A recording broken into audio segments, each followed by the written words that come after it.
5-year-old Lily woke up with a funny feeling in her nose, revealing mysterious purple spots that hadn't been there the night before.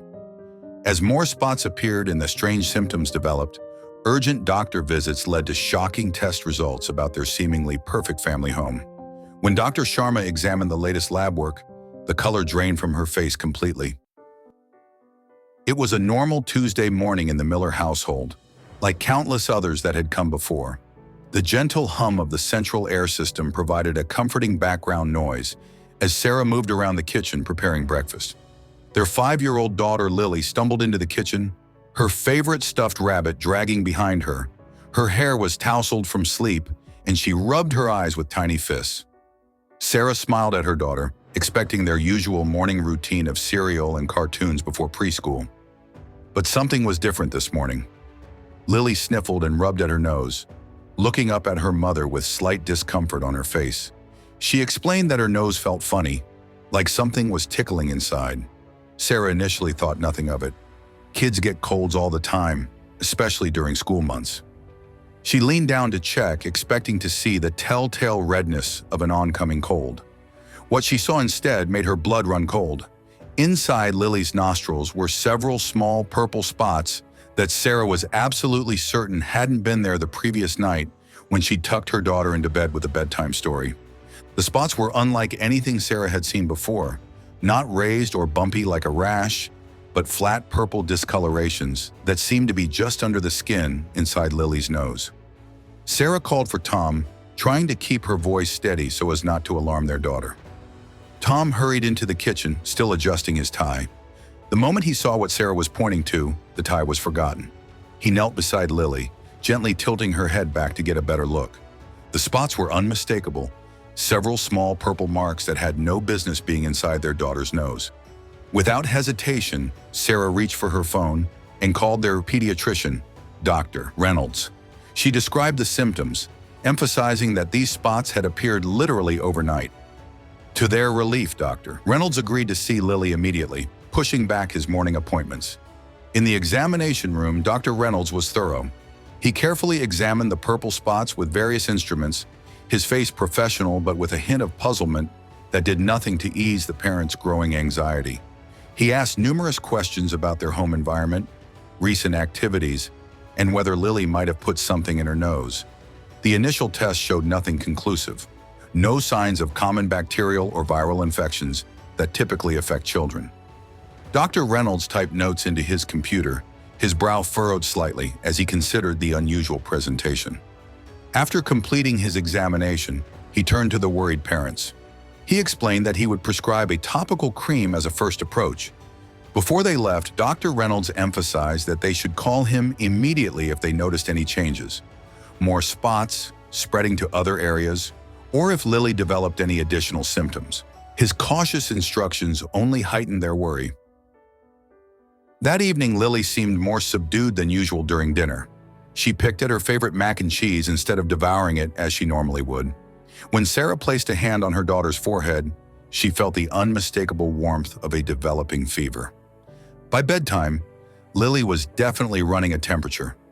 Sarah gave her children's fever reducer and tucked her in, checking the spots again. They hadn't changed, but Lily fell asleep almost immediately. Morning brought a frightening progression. When Lily woke, she was confused about where her school backpack was, despite it being Saturday. More alarming were the additional purple spots that had now appeared on the roof of her mouth. But what truly sent fear coursing through Sarah was Lily's unusual behavior. Their bright, quick-witted daughter seemed confused by simple instructions. When asked to put on her shoes, Lily stared at them blankly for several seconds before attempting to put them on her hands. Something was very wrong. They didn't even wait to call the doctor this time. Tom carried Lily to the car, while Sarah grabbed only her purse, all thoughts of weekend plans forgotten. The pediatrician's face grew increasingly serious as he observed Lily's new symptoms.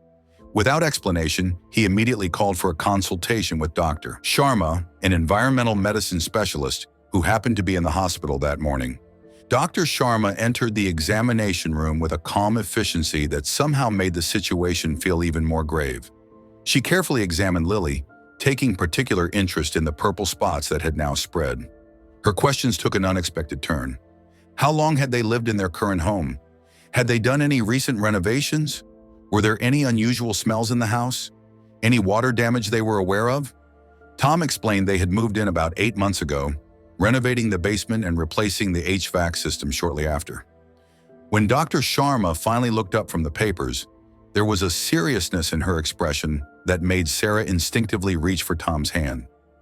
The specialist explained that she had encountered these symptoms before, though rarely in someone so young.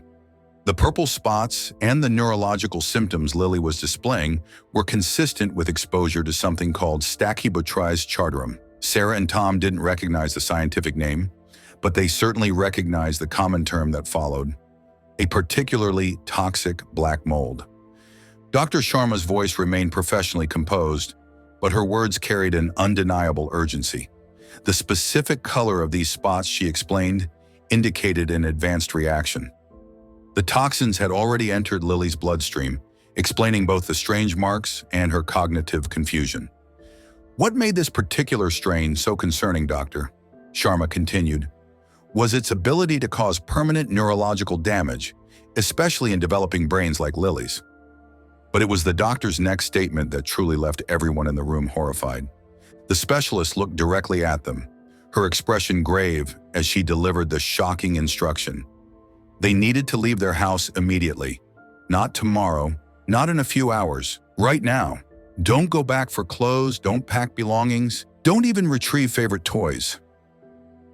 The mold was likely throughout their ventilation system, spreading microscopic toxic spores with every cycle of their heating and cooling. Based on the severity of Lily's symptoms, their beloved home had become potentially lethal, a silent, invisible danger lurking behind their walls, in their ceilings, and circulating through every room they had once considered safe. The world seemed to tilt beneath Sarah and Tom as the full implications hit them. Their home, the place where they had celebrated holidays, the place where they had planned to raise their daughter, was poisoning Lily, and they had been completely unaware. Environmental specialists were dispatched to the Miller home that same day. Their findings confirmed Dr. Sharma's worst suspicions. Behind the walls, particularly around the newly installed HVAC system, they discovered extensive black mold growth. The toxic spores had been silently circulating throughout their home for months, gradually building up in Lily's system until they reached the tipping point that triggered her alarming symptoms. The purple spots were quite literally a visible warning sign of the invisible danger. The Millers lost their home. It was deemed uninhabitable without extensive remediation that would cost more than the house itself was worth. But in leaving immediately as instructed, they saved something infinitely more precious: their daughter's life and future. After several weeks of treatment, Lily made a complete recovery. The purple spots faded, and her bright, inquisitive personality returned. What seemed like a minor, though unusual symptom, some strange purple spots in a child's nose, had been the only visible warning of a silent, deadly threat. It was a stark reminder that sometimes the most dangerous things are those we cannot see. Would you know how to spot the warning signs of toxic mold in your own home before it's too late? Would you vacate your home if there were toxins there that would be harmful to you or your loved ones?